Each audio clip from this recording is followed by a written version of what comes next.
Now I'm going to talk about my next 4 years. So when I was in the Air Force between my 4th and 8th year. But before I do that, let me talk about what I did good and what I didn't do good in my first 4 years.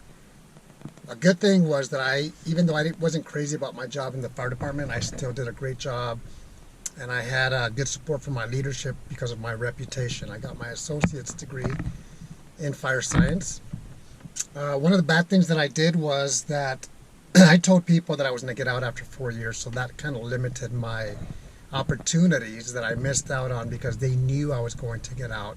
And then, of course, I changed my mind. So sometimes it's better just to keep things to yourself and don't let an opportunity go by. And then one more good thing is that my wife and I had one car payment, even though we needed to have 2 cars. And we did. The second car was a jalopy that I drove. I don't believe in having 2 car payments ever. I can deal with one. And now we're at the point where we're established where we don't have any car payments. But looking back, that's what worked out. So let's go ahead and talk about the next 4 years. I started my new job in personnel and I enjoyed it. I dealt with customers. My job was to deploy people and return them home and walk them through the process, send them out and return them in. I really enjoyed that. I did that for 2 years, personnel, enlisted personnel. And then I separated from the Air Force, and I'll get to that in just a moment. But in those 2 years, I tested for staff sergeant. I was promoted to staff sergeant. I made it the first time. Fortunate to do that. I wore staff sergeant for maybe 6 or 8 months, and it felt really good to be an NCO. So I came in as an airman NCO. I applied for officer training school because I, at that point, finished my bachelor's degree, and I met the board twice, but I was not selected. So I figured, okay, ROTC is another option that I can try. If I get selected, I'll pursue that. If I don't, I'll just stay enlisted and make the most of my career. Rank has never been an important part to me as far as how far I got. To me, more important was I enjoying the Air Force? Was I enjoying my job? Was I enjoying my life? And whatever rank comes with that, I'll prepare accordingly to get promoted or at least be competitive. So when I was in that personnel career field, I volunteered to deploy to Turkey and Saudi Arabia at the time, but because my job was to deploy people, my leadership said, nope, we need you in the office as opposed to deploying. And I missed out on 2 opportunities, like I said, to Turkey and Saudi Arabia. I applied for ROTC, and then at that point, we had a commander's call one time, and my name was called up. Wasn't expecting the results to come out that quick, but I was accepted to an ROTC program in Montgomery, and I was accepted to be released with the stipulation that I go straight into ROTC. And if I didn't complete ROTC, the stipulation was that I'd have to go back into the enlisted force. So I left active duty and I became a full-time student. And by then, my wife and I had no debt, so except for our rent in Montgomery. So I did the ROTC program. I did receive a stipend each month, and we just minimized. We had health insurance for our children. I didn't have health insurance. My wife didn't have health insurance. I did the leadership courses through ROTC, the program. I worked on my master's, and eventually I went back to Lackland Air Force Base for field training. It was the exact same place where I did basic training prior to that, and that was a good opportunity. So when I completed ROTC, I went right back into active duty as an officer, a second lieutenant. I was assigned to Peterson Air Force Base, where I am right now, and I was back on active duty.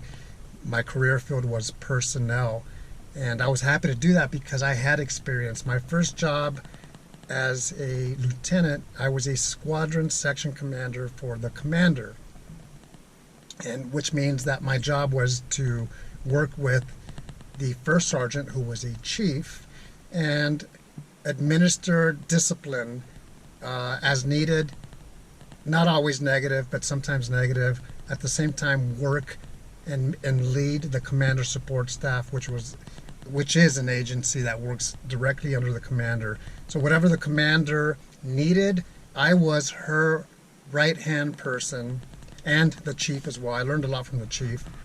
One day my commander came up to me and said, "Oh, I really don't feel like going to Greenland." And I said, "Greenland? What do you have to go there for?" And she said, "I have to go there to do an inspection. It's for 8 or 9 days.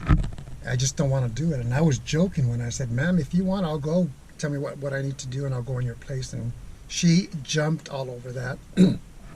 So I went to Greenland, which was a great experience as a second lieutenant. I went with the team. We inspected. We got to see, basically it's the North Pole. And the way I describe Greenland, Thule Air Base, is there's no grass, no trees, no children, at least in that area. Very interesting. Spent 8 days there, and it was a good opportunity.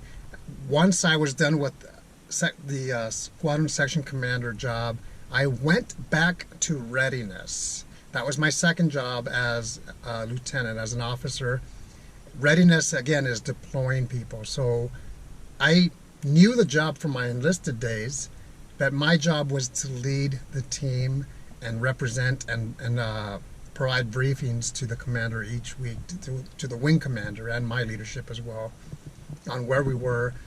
We also had processing deployment lines, and I was in charge of that as well. So it was a really good opportunity.